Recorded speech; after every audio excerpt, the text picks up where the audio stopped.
Estábamos en el valle de Ela, enfrentándonos a los filisteos. Durante 40 días, uno de sus guerreros más temibles, un gigante llamado Goliat, salía al campo y desafiaba a todo Israel. Su tamaño era aterrador, casi 3 metros de altura, y su armadura relucía con el brillo del sol. Cada vez que lo veíamos, temblábamos. Nadie se atrevía a enfrentarlo. Cada uno de nosotros sabía que no era un oponente común, y eso llenaba el aire de temor y desesperación. Se burlaba de nosotros, pero, sobre todo, se burlaba del Dios de Israel. Un día, mientras estábamos acampados, un joven pastor llamado David llegó al campamento. Venía de Belén, enviado por su padre para traer comida a sus hermanos que estaban en el ejército. Al escuchar las palabras de Goliat, David se indignó. No podía entender cómo permitíamos que un hombre desafiara a nuestro Dios sin que nadie lo enfrentara. Mientras todos nosotros temblábamos,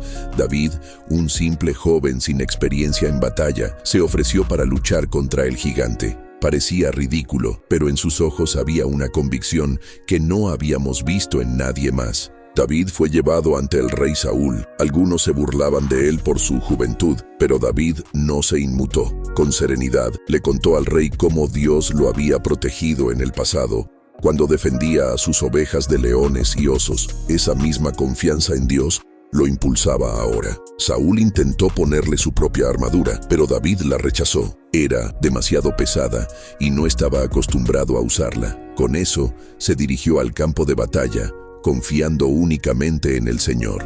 En lugar de eso, tomó su bastón, su honda, y recogió 5 piedras lisas de un arroyo cercano. Cuando David salió al campo, Goliat lo vio y se rió. ¿Acaso soy un perro para que vengas contra mí con palos?, le gritó, burlándose de su juventud y apariencia. Pero David no se dejó intimidar. Con voz firme respondió: «Tú vienes contra mí con espada, lanza y jabalina, pero yo vengo contra ti en el nombre del Señor de los ejércitos. Hoy Él te entregará en mis manos». Mientras Goliat avanzaba, David corrió hacia él, sacó una piedra de su bolsa, la colocó en su honda y la lanzó con toda su fuerza. La piedra golpeó al gigante en la frente y Goliat cayó al suelo, derrotado. Sin dudar, David corrió, tomó la espada del filisteo y lo mató, cortándole la cabeza. Cuando los filisteos vieron que su campeón había caído, huyeron aterrorizados. El ejército de Israel, lleno de valor tras la victoria de David,